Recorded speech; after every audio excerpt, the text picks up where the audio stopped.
Hello children, how are you? So again I am in front of you with a new chapter number 12, biotechnology and its applications.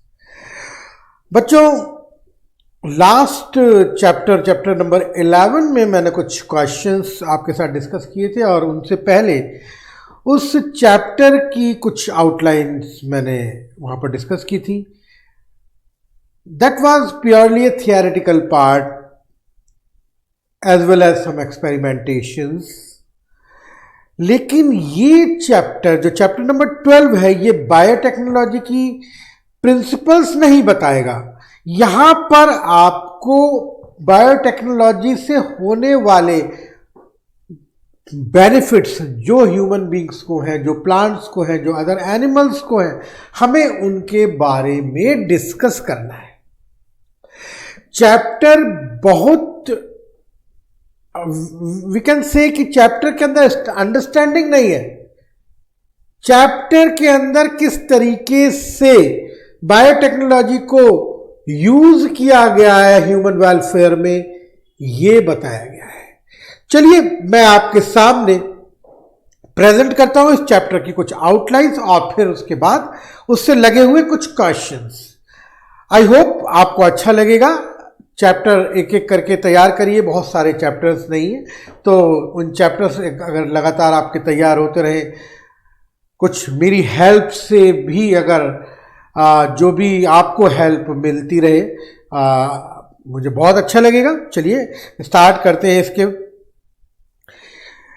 Biotechnology का जो application है, जो इस्तेमाल है, जो प्रयोग है, वो किन क्षेत्रों में, किन फील्ड्स में किया गया है, वो फील्ड्स कौन से हैं, सबसे पहले मैं आपको एक नजर उनके ऊपर डालते हैं.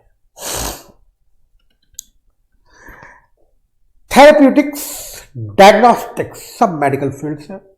Genetically modified crops for agriculture, agriculture field human welfare से सीधा related. Processed food, bio remediation, waste treatment and energy production. ये जो फील्ड्स हैं बच्चों, एक एक करके इन फील्ड्स पर नजर डालिए, इनको अपने दिमाग में बैठाइए. बायोटेक्नोलॉजी की एप्लीकेशंस को अगर तैयार करना है आपको तो आपको ये सारे फील्ड्स के नाम याद होने ही चाहिए. Therapeutics, diagnostics, genetically modified crops for agriculture, processed food, bio remediation, waste treatment, energy production.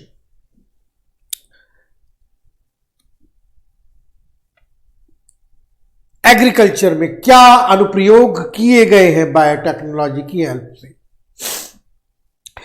By using conventional methods, increase in the yield with the existing varieties of crops is not possible. देखिए land area limited है, land area limited है लेकिन population लगातार बढ़ती जा रही है. Demand of food लगातार बढ़ता ही जा रहा है और ऐसी स्थिति में अगर हम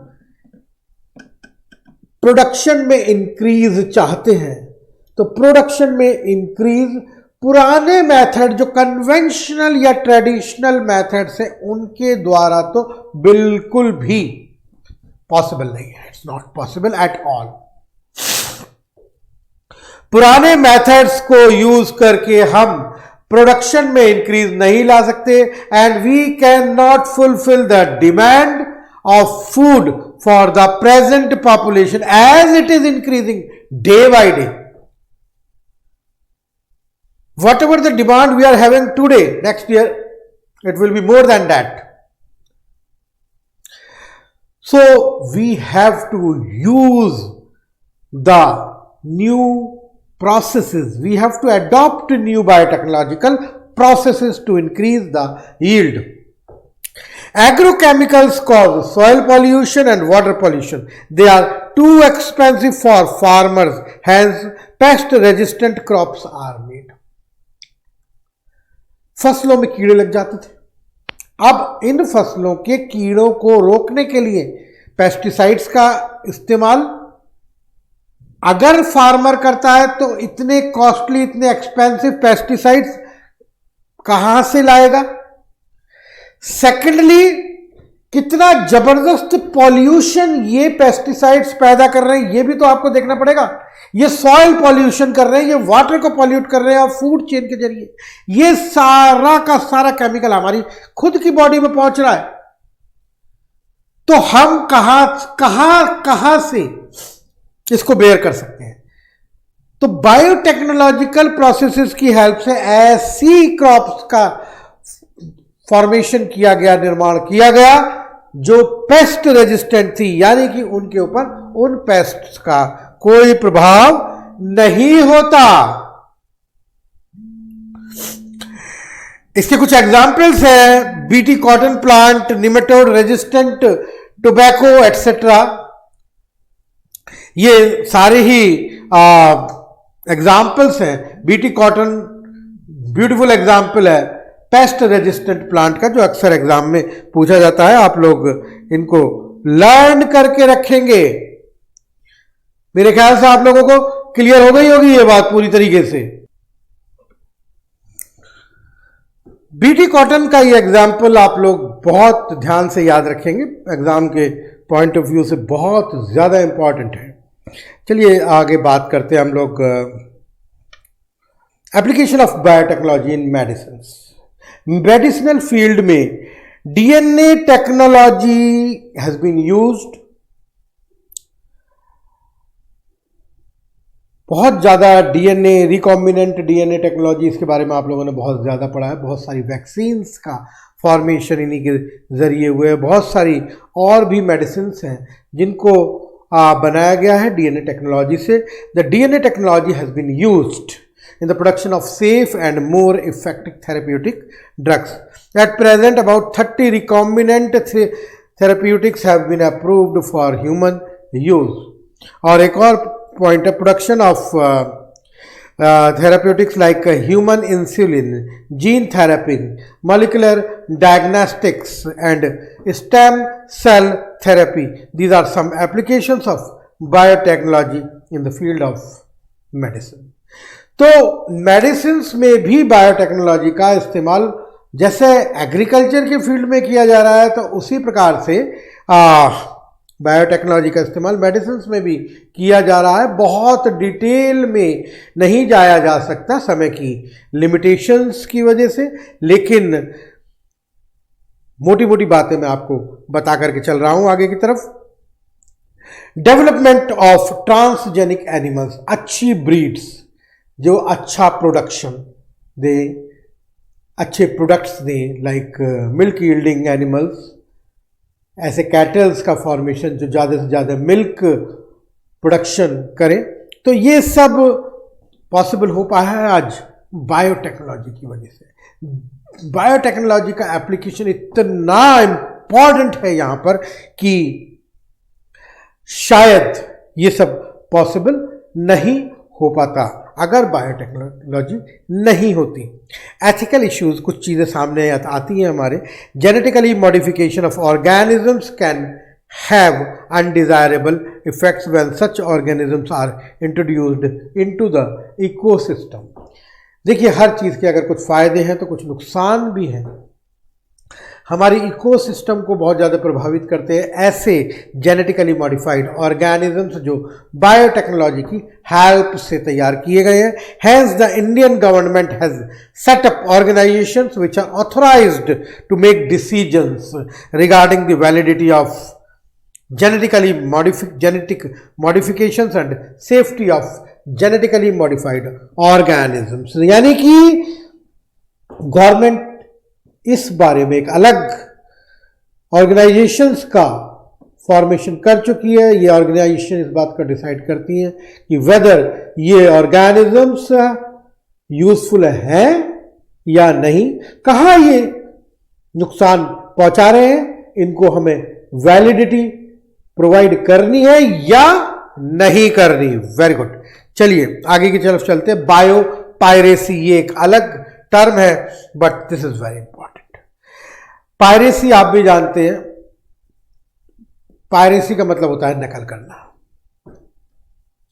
बायो पायरेसी में भी कुछ इसी तरीके की चीज है कि किसी चीज का निर्माण हमने किया, फॉर्मेशन हमने किया, क्रेडिट कोई और ले रहा है, biopiracy. The developed nations are rich financially जो डेवलप्ड नेशंस हैं उनके पास बहुत धन है, मनी है, बट बायोडाइवर्सिटी के नाम पर देखें और ट्रेडिशनल नॉलेज के नाम पर देखें तो उनके पास बहुत ज़्यादा अभाव है इन सब चीज़ों का। जबकि अगर हम डेवलपिंग या अंडर डेवलप्ड कंट्रीज के बारे में बात करते हैं तो they are rich in biodiversity and they are rich in traditional knowledges, right. तो अब क्या है कि now some nations are developing laws to prevent unauthorized exploitation of their bioresources and traditional knowledge. Developed countries ने खरीदना शुरू कर दिया with the help of lot of money उन बायो रिसोर्सेज को, उस बायोडाइवर्सिटीज को और उन ट्रेडिशनल नॉलेजेस को, और उस पर वो अपना आधिपत्य, अपना अधिकार, अपना राइट शो करते जा रहे हैं। यद्यपि कुछ नेशंस ने अब मिल करके इसके खिलाफ आवाज उठाई है। तो किसी भी दूसरे की रिचुअल्स, जो संपत्ति है, जो उसकी हेरिटेज है, उस पर हम अपना अधिकार नहीं दिखा सकते। बायोडाइवर्सिटी और ट्रेडिशनल नॉलेजेस ये सब बायोपायरेसी के अंतर्गत आती है अगर हम इस पे अपना अधिकार प्रस्तुत करते हैं। चलिए कुछ क्वेश्चंस करते हैं। यहां पर कुछ क्वेश्चंस मैं लेकर के आप लोगों के सामने आया हूं। ये यहां पर जो क्वेश्चन सबसे पहला लेकर के मैं आप लोगों के सामने आया हूं, जैसा कि आप लोगों को मेरे पीछे लगी स्क्रीन पर भी दिखाई दे रहा है, ये असर्शन एंड रीजनिंग क्वेश्चन है। असर्शन और रीजनिंग क्वेश्चन की शायद आप लोगों को अब तक हैबिट पड़ चुकी होगी, लेकिन फिर भी मैं एक बार आपको बताना चाहूँगा कि यहाँ पर दो स्टेटमेंट होते हैं। पहला स्टेटमेंट होता है असर्शन, दूसरा जो स्टेटमेंट होता है वो उसका रीज़न होता है। तो एक स्टेटमेंट है और दूसरा उसका रीज़न है।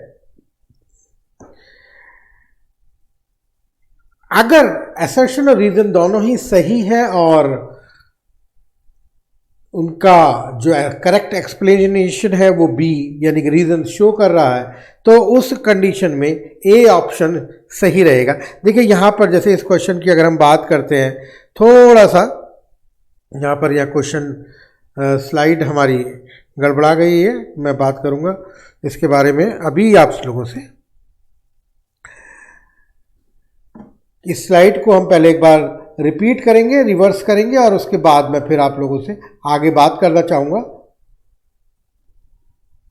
यहाँ पर वही स्लाइड को हम पहले लेकर के आते हैं, उसी क्वेश्चन को, ताकि जी हाँ, यहाँ पर ऑर्गन्स ऑफ पिग, ये असर्शन में ये आपको दिखाई दे रहा है, मैं अंडरलाइन करता हूँ आप लोगों के सामने। Organs of pig such as heart, pancreas, etc. for human use can be grown through transgenic animals. Human use, अगर human use का मतलब होता है कि हमें अगर ट्रांसप्लांट करना है पिग के ऑर्गन्स को किसी ह्यूमन बीइंग में, तो उनको ट्रांसजेनिक एनिमल्स के थ्रू प्राप्त किया जा सकता है। और इसका रीजन है transgenic pigs show improved growth and meat production. Transgenic pigs show improved growth and meat production. देखिए यहाँ पर मैं आप लोगों को बताना चाहूँगा कि बी पॉइंट यहाँ पर मैं आप लोगों की जानकारी में डालना चाहूँगा कि पूरी तरीके से करेक्ट एक्सप्लेनेशन शो नहीं कर रहा। Organs of pig such as heart, pancreas for human use.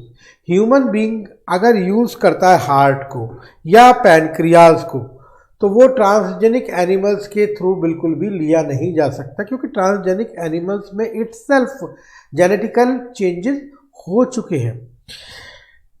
यहां रीजन कहता है कि transgenic pigs show improved growth and meat production, जिसका इससे कोई ताल्लुक, कोई मतलब नहीं है। तो इसलिए मैं ये समझता हूं कि यहां पर B will be the right answer, क्योंकि दोनों ही बातें अपनी अपनी जगह पर ठीक है, लेकिन करेक्ट एक्सप्लेनेशन तो बिल्कुल भी नहीं है। तो इस तरीके से ये क्वेश्चन समाप्त होता है। नेक्स्ट क्वेश्चन के बारे में बात करते हैं कि what are the 2 methods for correcting ADA deficiency in a child. देखिए, in some children ADA deficiency is cured through transplantation of bone marrow, whereas in other enzyme transfer therapy is used in which ADA is injected into patient's body। यानी कि 2 methods जो ADA deficiency को correct करने के लिए है, उसमें पहली चीज है ट्रांसप्लांटेशन ऑफ बोन मैरो और दूसरा है एंजाइम ट्रांसफर थेरेपी। ये एक छोटा सा क्वेश्चन है जिसको आप याद रख सकते हैं, आपकी नॉलेज बेस्ड क्वेश्चन है, रिमेंबरिंग में आपकी आता है। ए बैक्टीरियम बेसिलस थ्यूरिंजिएंसिस, ठीक है, ये एक बायोलॉजिकल नेम है, Bacillus thuringiensis produces a toxic protein. ये एक बैक्टीरिया है बैसिलस, एक टॉक्सिक यानी कि जहरीला विषैला प्रोटीन पैदा करता है, named cry protein, that is lethal to certain insects but not to bacterium. कुछ इंसेक्ट्स को ये नुकसान पहुंचाता है, जहरीला प्रभाव, lethal means poisonous effect show करता है, लेकिन बैक्टीरियम को नहीं करता है। तो यहां पर क्वेश्चन है कि why this toxin does not kill the bacteria, क्यों नहीं मारता बैक्टीरिया को। देखिए, यहाँ बहुत ही सिंपल इसका आंसर है कि cry protein, CRY cry protein जो है, ये क्राई जीन्स के द्वारा तैयार किए जाते हैं, राइट। Proteins are toxins which are produced by bacillus thuringiensis bacteria.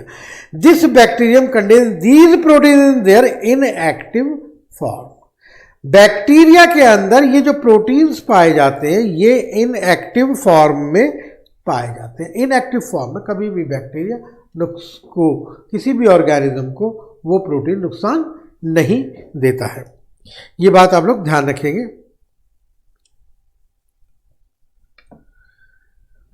इसी का सेकंड पार्ट है इसी क्वेश्चन का कि what type of changes occur in the gut of insect on consuming this protein. कोई दूसरा इंसेक्ट जब इस प्रोटीन को अपने अंदर ले लेता है तो उसके अंदर क्या चेंजेस आते हैं। जाहिर सी बात है, टॉक्सिक इफेक्ट्स के बारे में हम लोग अभी बात कर रहे थे कि when the inactive toxic protein is ingested by the insect, कोई इंसेक्ट जब इसको अपने अंदर ले लेता है, इट गेट्स इनएक्टिवेटेड, एकदम से ये जाग जाता है, एक्टिवेट हो जाता है, सक्रिय हो जाता है, क्योंकि गट के अंदर एल्कलाइन कंडीशन होती है और इसकी वजह से लाइसिस होता है एपिथेलियल सेल्स का। एपिथेलियल सेल्स गट की फट जाती है and eventually the death of the insect, और इंसेक्ट की डेथ हो जाती है। तो लाइसिस, बर्स्ट, याद रखेंगे आप लोग, राइट। तो आई थिंक ये भी आपके समझ में आ गया। एक और क्वेश्चन मैं लेकर के चल रहा हूं यहीं पर, how man has exploited this protein for his benefit. अपने फायदे के लिए आदमी ने कैसे इस प्रोटीन को यूज किया। Man has exploited this protein to develop certain transgenic crops with insect resistance, क्योंकि इंसेक्ट इस प्रोटीन को नहीं लेगा। बीटी कॉटन इसी का एग्जाम्पल है, बीटी कॉटन इसी का एग्जाम्पल्स है माय डियर स्टूडेंट्स। चलिए बात करते हैं एक और क्वेश्चन की। बात करते हैं एक और क्वेश्चन की, describe with an example why transgenic animals are produced. क्यों ट्रांसजेनिक एनिमल्स को बनाया गया, क्यों प्रोडक्शन किया गया इनका। देखिए, जेनेटिकली मॉडिफाइड ऑर्गेनिजम्स हैं और रिकॉम्बिनेंट बायोटेक्नोलॉजी के द्वारा इनका निर्माण किया जाता है। ये सब आप लोगों को पता है, लेकिन आप लोगों को पता होना चाहिए कि ये they are better normal physiology of and development uses of transgenic animals के मैं आपको बता रहा हूं। Transgenic animals provide valuable information regarding different types of physiological processes, development and gene functions, study of diseases. Transgenic animals help in the study of genetic diseases like arthritis, cancer, cystic fibrosis, etc. इसके अलावा कुछ बातें और भी हैं जो transgenic animal से related है, वो भी आप लोगों को बताते हुए चलेंगे हम। सब कुछ एप्लीकेशंस है, सब कुछ याद करना है आपको। किसी रीजनिंग के क्वेश्चंस की तरह से इसको ट्रीट नहीं करना है, बल्कि इसको अपनी मेमोरी के अंदर संभाल के रखना है। बार बार लिख करके ही ये पॉसिबल हो पाएगा आपके लोगों के लिए। Biological products, transgenic animals can be use to obtain some essential products in sufficient amount. Protein rich milk was obtained from transgenic cow Rosie. This milk contains alpha lactalbumin which is a balanced nourishment for human child. Chemical safety testing another thing. Transgenic animals are highly sensitive to toxic substances. Due to this, they are extensively used in the study of effect of toxic chemicals. फायदे देखिएगा, transgenic pigs, इसमें देखिए transgenic pigs contain human antigen genes can be safely used as donors for organs like pancreas, kidney, heart. ये organ transplantation इनके transgenic pigs के किए जा सकते हैं। Vaccine safety testing, before testing on human beings, vaccines are tested on transgenic animals, जो कि बहुत सेंसिटिव होते हैं, इजीली हम इनका रिजल्ट हमें मालूम चल जाता है। Polio vaccine was tested on transgenic mice. Wool, transgenic sheep which produces high amount of amino acid cysteine also produces large amount of wool. Or rapid growth, transgenic animals carrying growth promoting genes yield large amount of flesh for consumption. बहुत सारी चीज़ें हैं बच्चों, applications हैं। Transgenic animals का इतना बड़ा इस्तेमाल है ह्यूमन वेलफेयर में कि आप अंदाज़ा भी नहीं लगा सकते। लेकिन आप लोग तैयार करिए इन सभी चीज़ों को। एक और क्वेश्चन मैं आप लोगों के सामने लेके आया हूँ, long answer type question. In the given figure, agrobacterium is utilized for the production of transgenic crop. Explain the steps A, B, C, D and E shown in the figure. Very simple.